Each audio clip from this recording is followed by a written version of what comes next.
Aaron Van Winkle.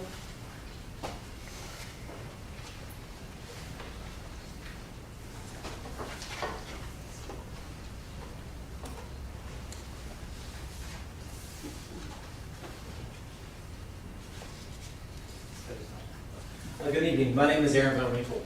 Canyon is my wife and I's home. Our kids attend Canyon High, Canyon Junior High, and Crestview Elementary. We love our community, our kids, schools, and most of all our kids. Our kids are why I'm here tonight. And the reason I was here during the April school board meeting advocating for my kids. I have two items that I'd like to discuss this evening. First, in April, you all listened to the community to make masks optional for students, and we thank you for that.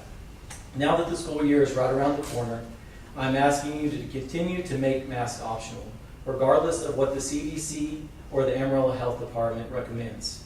By doing this, you're keeping in line with requirements from TEA and the governor's office, and keeping your word to the community.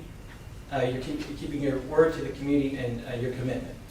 Second, I would like to discuss the quarantining of healthy students. While I understand COVID is still part of our lives, we know more about the virus now, specifically and how it affects children.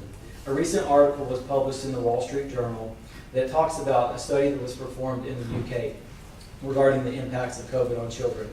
Out of approximately 470,000 children that tested positive, 99.995% survived and had minimal impact from the virus. We have seen the same in our community. The impact rates are exceptionally low to the children population. Last year, after the mask requirement was lifted, the district followed a strict quarantine rule that was required by, from what I can gather, the Amarillo Health Department. After doing a lot of research and calls to the Texas Attorney General, the governor's office, sending letters to the Governor Abbott and Kelselliger, I learned that the school district is its own independent body, which you know, and can make decisions without influence, except from that of the TEA. This is true in quarantining students that have been exposed to COVID.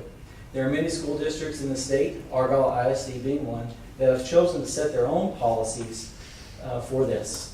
Tonight, I'm asking the board to consider setting a policy that grants parents the right to choose to quarantine their children that have been exposed to COVID, instead of the health department making that decision.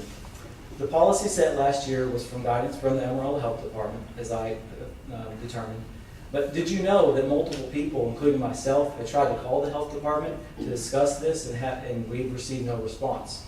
Did you know when the Amarillo Health Department was asked through an information request for data on how many students got sick from exposure to COVID in the school environment, they didn't have this information, and it's going to cost over $20,000 for them to gather it? Shows to me they're not really concerned. To my knowledge, from my daughter being involved in a few of these quarantines in Canyon High, none of the students that we know were quarantined came down with the virus. Also, other instances in AISD have proven the same. Whole classes quarantined, no students coming down with the virus. Additionally, by the schools providing private health information to the health department in Amarillo, they could be in violation of the FERPA requirements. In times of emergency, FERPA allows only information in the educational record to be provided to the health department. Where a student sits, or if a student is wearing a mask or not, is something that is not in the health record. Additionally, contact tracing is something that is voluntary, and the school is not getting approval from parents when sending this data to the health department. One last thing on a personal note.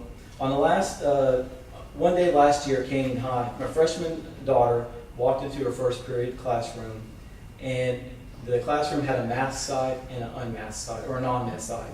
As a matter of fact, all her classes that day and the rest of the year were that way. What are we trying to do here? Put yourself in a 15-year-old girl's shoes showing up for school and being segregated just because of a choice. Additionally, her good friend told her at lunch that she was not going to sit with my daughter, and she was going to sit with her masked friends because she didn't want to get quarantined. We as parents had no knowledge that this was going to happen beforehand. We had to reach out to the school to get information about that. To me and my family and my wife, this is just sad. Sad that the school has come to this. Sad to see it break up friendships, Also sad to see the quarantining of healthy kids and making them miss school events, miss learning, miss being around their friends. Do you realize the impact mentally and emotionally that this could have on these kids? As I said at the start, I'm here advocating for my kids, not only my kids but others in the districts, advocating for them to feel free and to go into an environment that is welcoming and ripe for learning, not fearful that they'll be quarantined and sit home, having to miss an especially important time of their young lives. I'm asking tonight for the board to set a policy of its own, set a policy that allows parents to choose to quarantine their kids as they feel necessary. Thank you.